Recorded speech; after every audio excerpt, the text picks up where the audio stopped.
The pineal gland. What is it? What does it do? Where is it? It's in your brain. It's a small endocrine gland in your brain. It's in most vertebrates. There are a few exceptions, like the hagfish. They have a similar structure that provides a similar function. It's just in a different area. It produces melatonin, um, which modulates your sleep patterns following night-day cycles. It is the shape of a pine cone. It's located in the epithalamus, near the center of the brain, between the two hemispheres, tucked in a groove where the two halves of the thalamus join. It is one of the neuroendocrine secretory circumventricular organs in which capillaries are mostly permeable to solutes in the blood. What does that mean? It's not separated by the blood-brain barrier, and it secretes melatonin. So, what else does it do?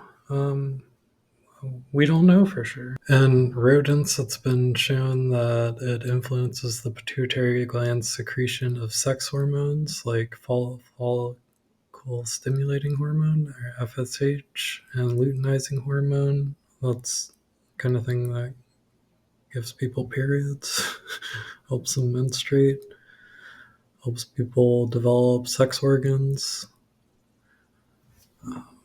Now I'd like to get into the nitty-gritty history of the pineal gland, because that's really where my interest in it comes from, or why I think it is more interesting than it is, I guess, structurally and functionally. It's just a tiny little grain of rice in your brain that produces a small amount of melatonin, which is enough to regulate our sleep.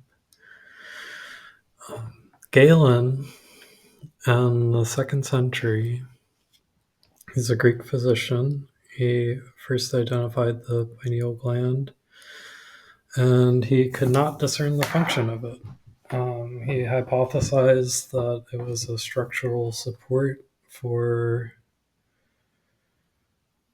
the nearby structures of the brain. That's it. In the 17th century, Descartes believed the pineal gland to be the principal seat of the soul, in which all our thoughts are formed. And the reason he thought that was basically just a guess. He just guessed. He thought that because it was an unpaired component of the brain, it wasn't on both sides of the brain, or that it was special. He wasn't right.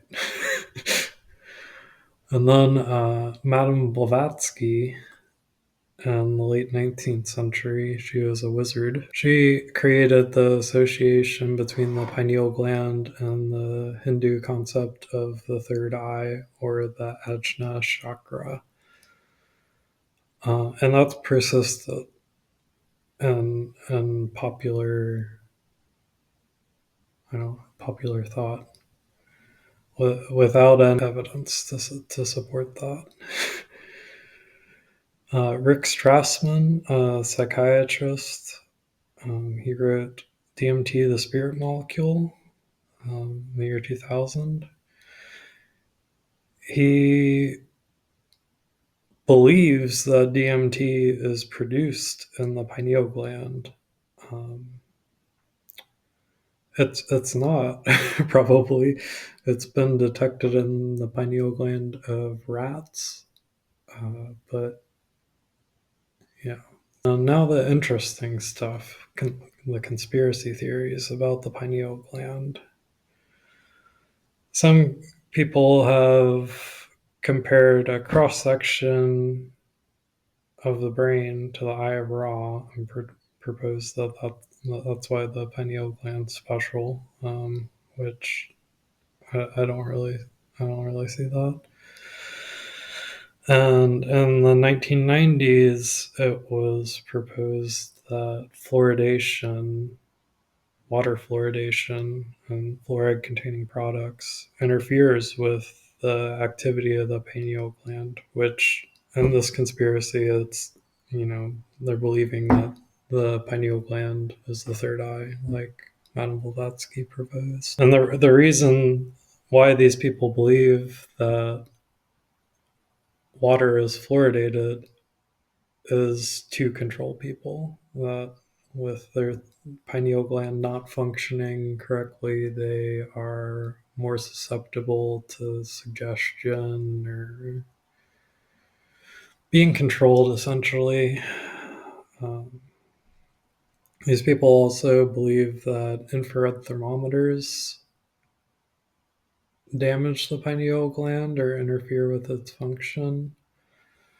And that Wi-Fi signals and 5G cellular phones, those also interfere with the pineal gland. There's no evidence of any of that, but people do believe it. Um, that's why I find the pineal gland so interesting, and I hope this clears things up for all of you.